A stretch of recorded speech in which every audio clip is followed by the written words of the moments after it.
Antena 1 Notícias.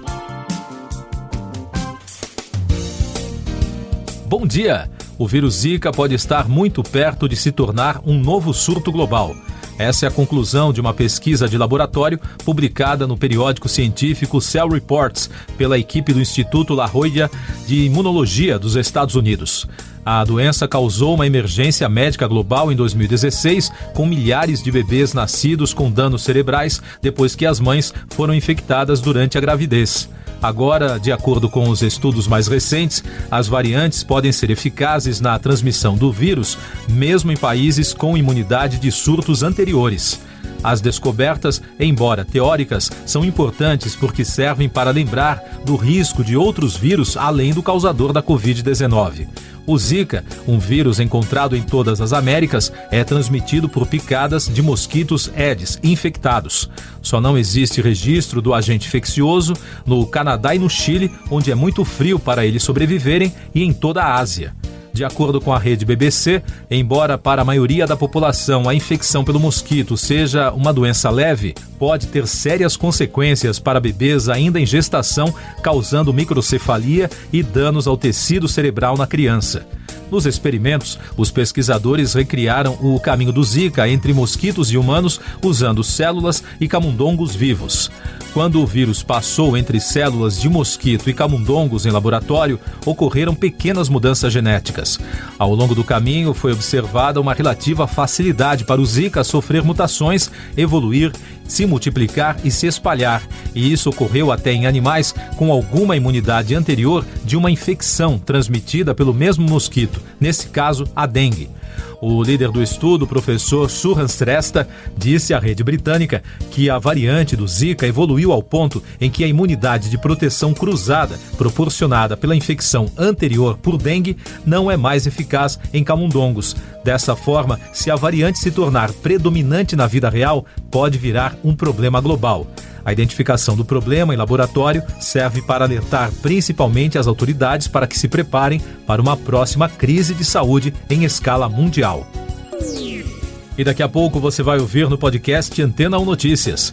Governo impõe sigilo sobre encontros com pastores do MEC. TCU abre processo para investigar superfaturamento na compra de Viagra pelas Forças Armadas.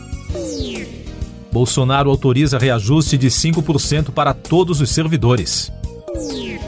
O governo afirmou que não pode dar informações sobre as visitas dos pastores Gilmar Santos e Arilton Moura às instalações do Palácio do Planalto para garantir a segurança pessoal do presidente da República. A resposta do Gabinete de Segurança Institucional, chefiado pelo ministro Augusto Heleno, atendeu a um pedido do jornal O Globo, que acionou o governo por meio da Lei de Acesso à Informação. Os dois pastores estão no centro das denúncias de irregularidades no Ministério da Educação. O Tribunal de Contas da União vai apurar superfaturamento na compra de 35 mil unidades de Viagra pelas Forças Armadas. A licitação está no portal da Transparência do Governo Federal e ganhou repercussão após o deputado federal Elias Vaz, do PSB, pedir explicações ao Ministério da Defesa. O processo do TCU apura desvio de finalidade nas compras e a comprovação de superfaturamento de 143%. O procedimento tem como relator o ministro Véder de Oliveira. O governo decidiu dar aumento de 5% a todos os servidores federais a partir de julho, segundo assessores próximos ao presidente Bolsonaro. De acordo com reportagens, a medida teria um impacto de cerca de 6 bilhões de reais neste ano, bem acima do 1,7 bilhão previsto para reajustes salariais no orçamento de 2022. O reajuste também deve alcançar militares das Forças Armadas. Ainda segundo apurações das agências de notícias, a informação foi recebida de forma negativa por algumas categorias que já falam em intensificar manifestações. Essas e outras notícias você ouve aqui na Antena 1. Oferecimento Água Rocha Branca. Eu sou João Carlos Santana e você está ouvindo o podcast Antena 1 Notícias, Eleições 2022. O líder do partido União Brasil, na Câmara dos Deputados, Elmar Nascimento da Bahia, anunciou a indicação do presidente da legenda, Luciano Bivar, como pré-candidato à presidência da República. A decisão, segundo o congressista, teve o apoio unânime da bancada. MDB, PSDB, União Brasil e Cidadania participam de uma mobilização para lançar uma candidatura única da terceira via à presidência. O lançamento oficial está previsto para o dia 18 de maio. Estão na disputa João Dória, Simone Tebet e Luciano Bivar. Os partidos de oposição PT e PCdoB confirmaram a aprovação de uma federação entre as duas legendas e o PV. Além disso, o Diretório Nacional do PT aprovou a indicação de Geraldo Alckmin, do PSB, para ser vice na chapa de Lula. As notícias do Congresso. O Senado aprovou um projeto de lei que amplia a divulgação de informações sobre jovens desaparecidos e prevê a inclusão dos dados no Cadastro Nacional de Crianças e Adolescentes Desaparecidos e no Cadastro Nacional de Pessoas Desaparecidas. Segundo o relator, Veneziano Vital do Rego, o Brasil reúne vários cadastros que não são analisados e comparados entre um e outro. Na Câmara dos Deputados, a mesa diretora determinou o retorno ao trabalho presencial dos parlamentares a partir do dia 18 de abril. Desde o início do ano, os deputados podem trabalhar em regime híbrido, que permite a participação em votações de maneira presencial ou remota. A Covid no Brasil e no mundo.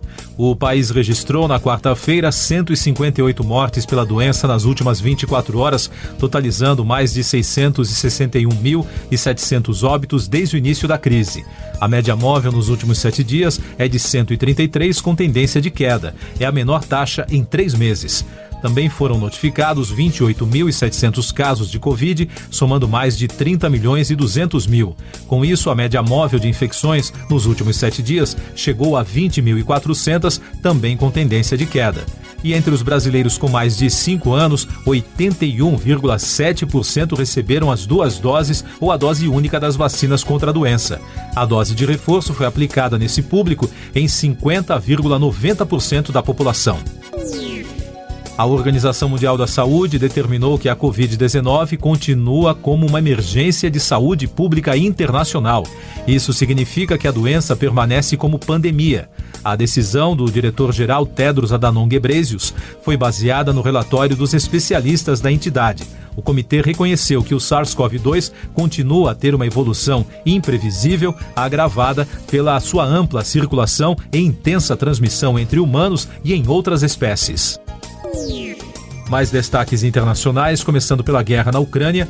O presidente do país, Volodymyr Zelensky, informou pelas redes sociais que teve um encontro virtual com o colega dos Estados Unidos, Joe Biden, na quarta-feira, para discutir sobre um pacote adicional de defesa e possível ajuda financeira para a Ucrânia. Depois de falar pelo telefone com o homólogo ucraniano, Biden anunciou que autorizou 800 milhões de dólares adicionais em assistência militar ao país. E o secretário-geral das Nações Unidas, Antônio Guterres, disse que um cessar-fogo no leste europeu não parece possível neste momento. O ponto de entrave é uma das principais exigências de Kiev desde o início das negociações. A ONU enviou à capital ucraniana o representante para a ajuda humanitária, Martin Griffiths, para tentar destravar as negociações de paz. Em Nova York, a polícia prendeu o suspeito do ataque dentro de uma estação de metrô na terça-feira, informou o prefeito da cidade, Eric Adams.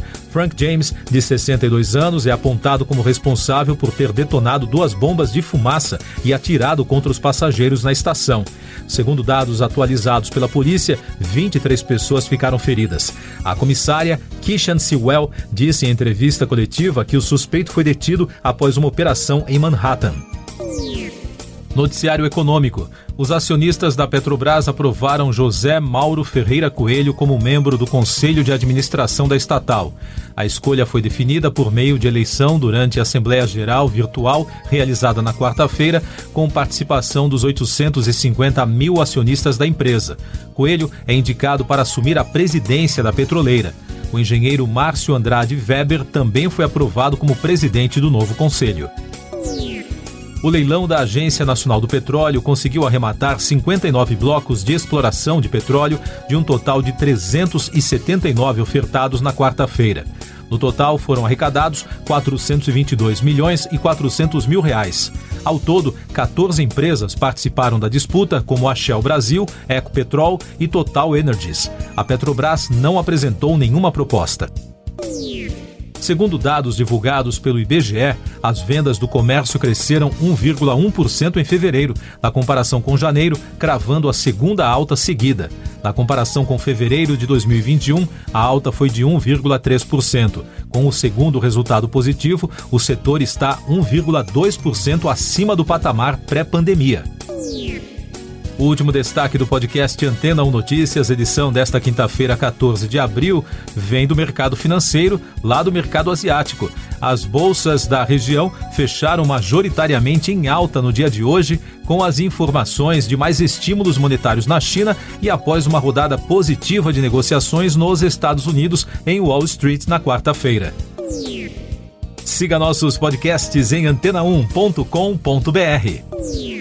Este foi o resumo das notícias que foram ao ar hoje na Antena 1.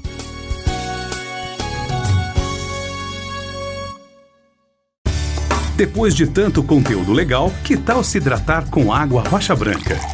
O consumo regular de água durante o dia traz benefícios para a saúde, como, por exemplo, manter a pele bonita e hidratada. Rocha Branca, da fonte direto para a sua casa.